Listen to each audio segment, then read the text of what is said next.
Hello sa lahat.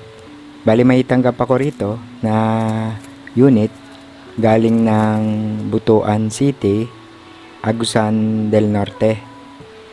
Kung makikita, wala na itong label. Dahil ang nangyari dito, pinadala niya na muna sa kanyang anak somewhere sa Manila bago pinadala sa akin. Then yung nagawa ko na ito, idinaretso ko na yung send sa Butuan City. So, Sir Clem, ito na po yung unit mo. Bali, ang model ng dumating sa atin na unit ay Dell 5400 All-in-One PC. Bali, ang issue o ang problema nito, naka-company lock yung PC. Bali, nabili niya ito. Then, after a week ata, nag-company lock ito o nag-lock. Yan ang ginawa ng kakilala niyang technician, nilagay ito sa OS na Ubuntu. So, pwede naman yon para hindi mag-lock. Kaya lang, ang gusto mangyari ng may-ari, magamit ito sa Windows operating system. So, yun ngayon yung gagawin ko. Then, bago ang lahat, i-testing ko muna para makasigurado na working yung unit. Then para na rin makasigurado na walang problema o walang basag yung LCD.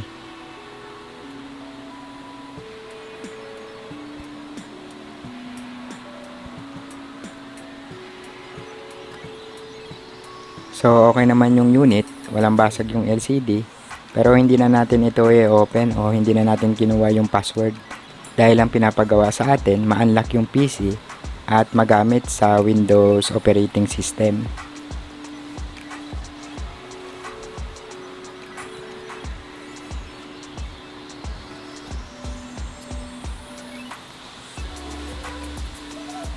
Then sunod ko na ginawa, inopen ko muna o inalis ko muna yung metal cover para malocate ko kung nasaan yung BIOS ng unit.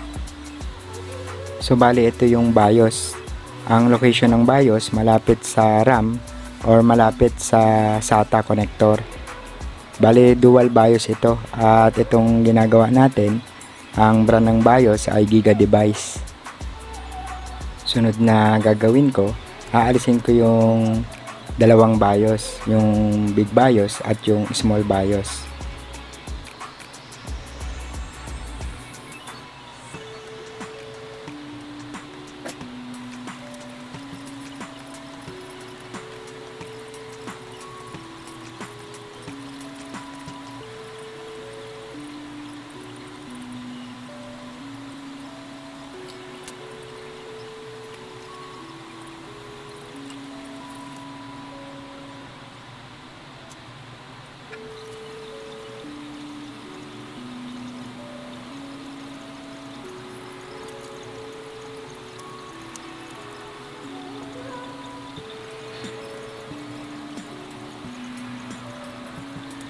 Sunod, inuna ko yung big BIOS na ilagay sa programmer tool para makopya yung original bin file.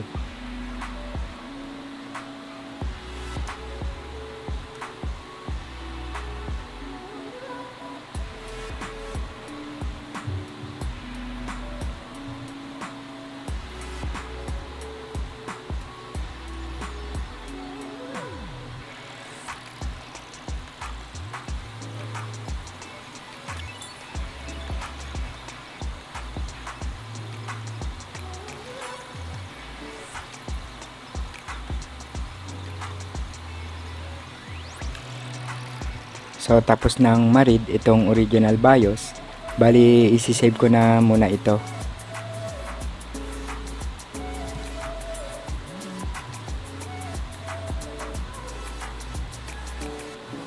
Ngayon dito naman sa small BIOS. Bali dito sa connector ng small BIOS, nagka-problema ako, hindi ito ma-detect. Kaya ang ginawa ko, pinalitan ko ito.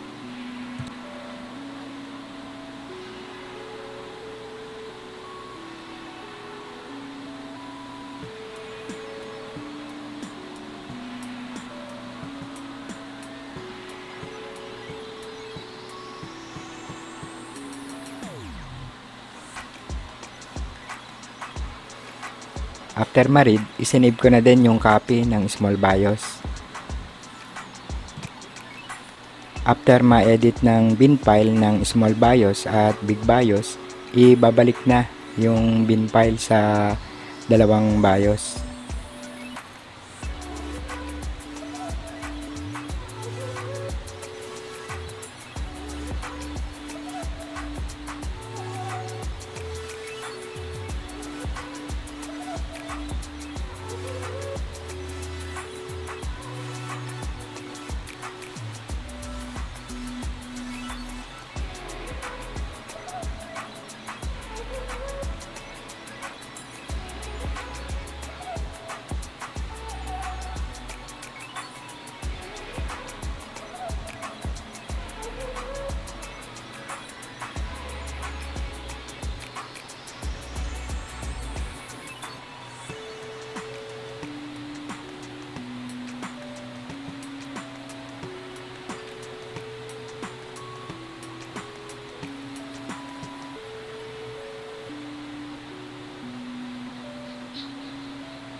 Ngayon, ibabalik na yung small BIOS at big BIOS sa mainboard.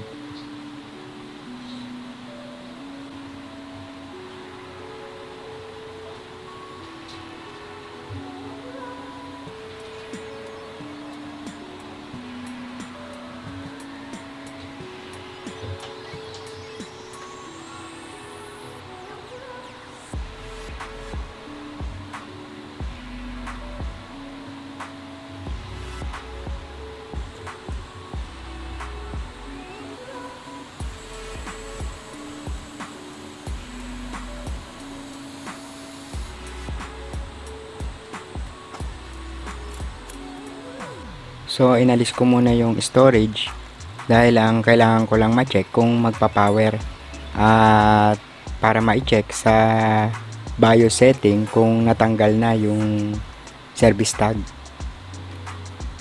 Then, ibinalik ko na yung RAM.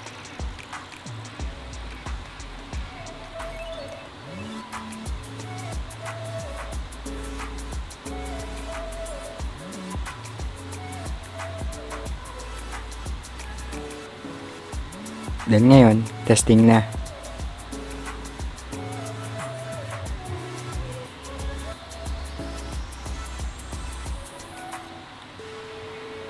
So mapapansin nyo dyan na nag-iba na yung pag-boot nito. At makikita na lumabas na yung manufacturing mode. Then makikita nyo rin na wala na yung service tag. So goods na to pag ganito. Sunod, ininstallan ko na ito ng operating system.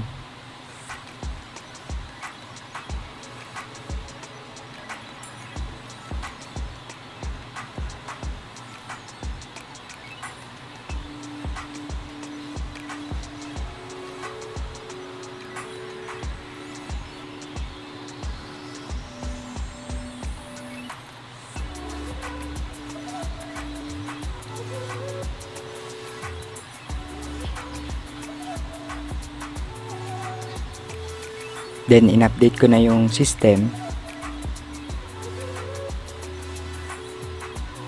At in-update ko na din yung BIOS. Then, makikita nyo dyan mamaya na hindi na rin ito nadidetect ng server.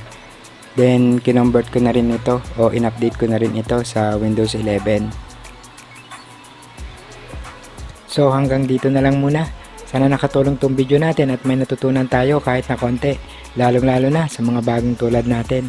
At hayan hello na sa mga tropa, sa mga master, sa mga nag-upload ng mga totoong impormasyon, sa mga sumusuporta at mga nagtitiwalang magpagawa sa atin. Ayun. Thank you sa inyong lahat. At yun, okay na to. Okay. Okay.